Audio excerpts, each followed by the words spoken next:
رفیع صاحب کوئی کامنٹ اور سوال بھی کر لیں جو ہمارے پاس موجود ہیں بغائی صاحب، تو ہم بعد میں آپس میں بحث کر لیں گے، لیکن سوال جو آپ کے ذہن میں جی جی پلیز. دیکھیں فرحان بھائی نے بہت اچھی بات کی ہے. اگر آپ میں یا فرحان بھائی یا کوئی بھی دوسرے معیشت کے اوپر اس طرح کا کوئی بھی آرٹیکل لکھیں تو یہی بات کریں گے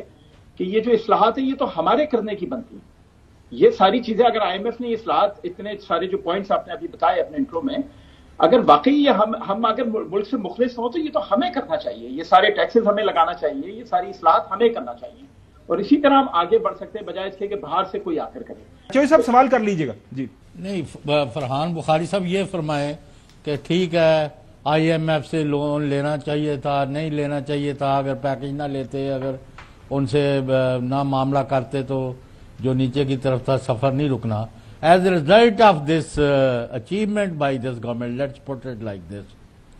اور وہ ڈینگے مار رہے ہیں، تو پاکستان کی اکانومی جو ہے وہ اکنامک ایکٹیویٹی جنریٹ کرے گی، جی ڈی پی میں اضافہ ہوگا، پاکستان کے لوگوں کا سکھ کا سانس آئے گا، پاکستان کسی طرح دنیا کی کمیونٹی آف نیشن میں اپنے لوگوں کی بہتر حالت کرنے کے حوالے سے کوئی بہتر مقام حاصل کر سکے گا. اور this loan which has been taken to repay the loan already taken, جو میری انڈرسٹینڈنگ ہے، تو پھر اس مزید قرضے کا کیا فائدہ یا نقصان ہے؟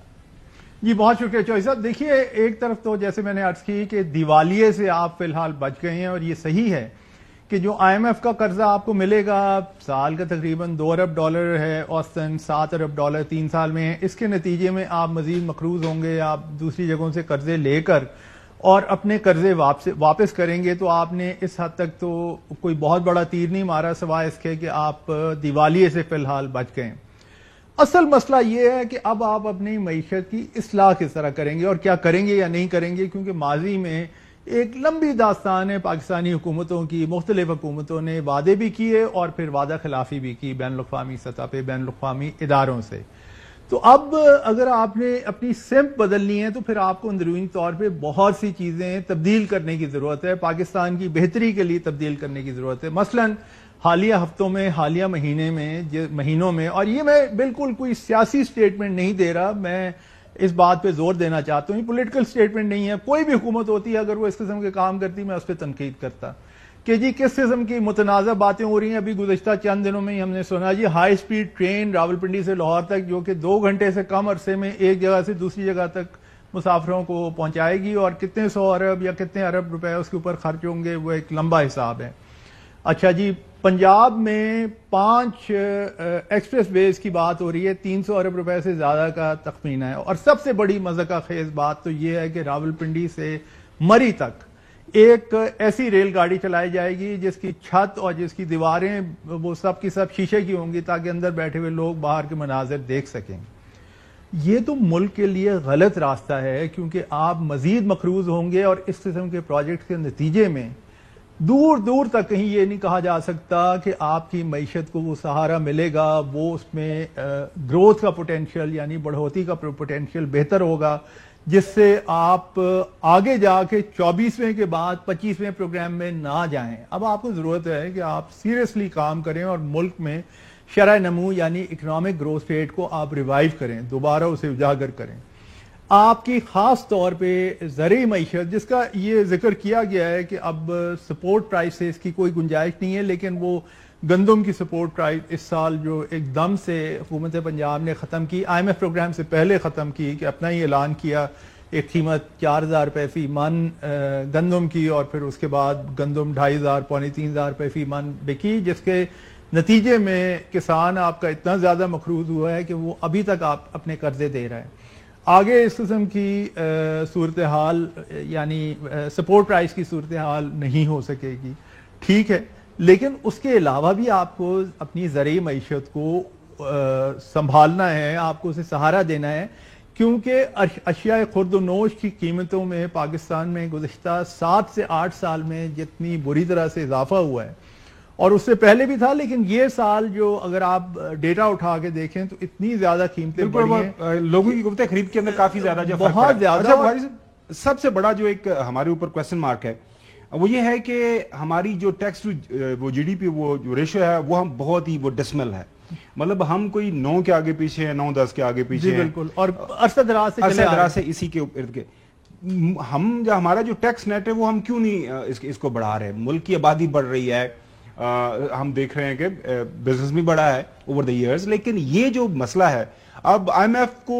پیسے چاہیے واپس، ان کو نظر آ رہا ہے کہ پاکستان کے اندر حکومت کے پاس کمائی کے کون سے رستے ہیں، بجلی کی قیمت ہے، اس میں ایڈ کر لیں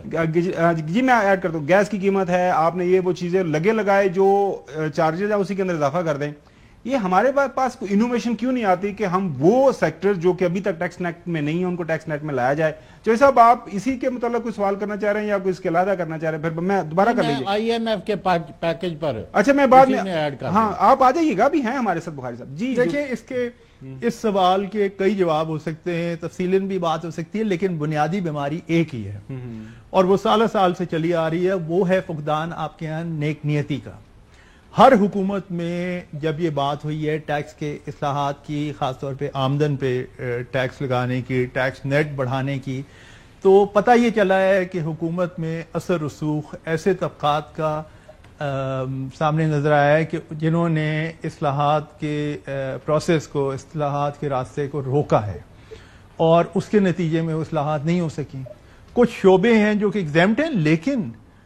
کچھ شعبے ایسے ہیں جنہیں پیپر پہ تو جن کے بارے میں لکھا ہوا ہے کہ انہیں ٹیکس دینے چاہیے لیکن وہ ٹیکس نہیں دیتے، یا اپنی جو استطاعت ہے یا جو اپنی ذمہ داری ہے اس سے بہت کم ٹیکس دیتے ہیں۔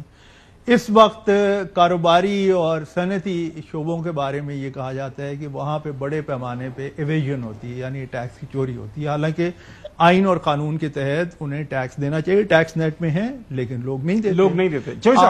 آپ نے کب سنا تھا کہ پاکستان میں بڑے پیمانے پہ ٹیکس نہ دینے کے نتیجے میں کوئی گرفتاریاں ہوئی ہوں؟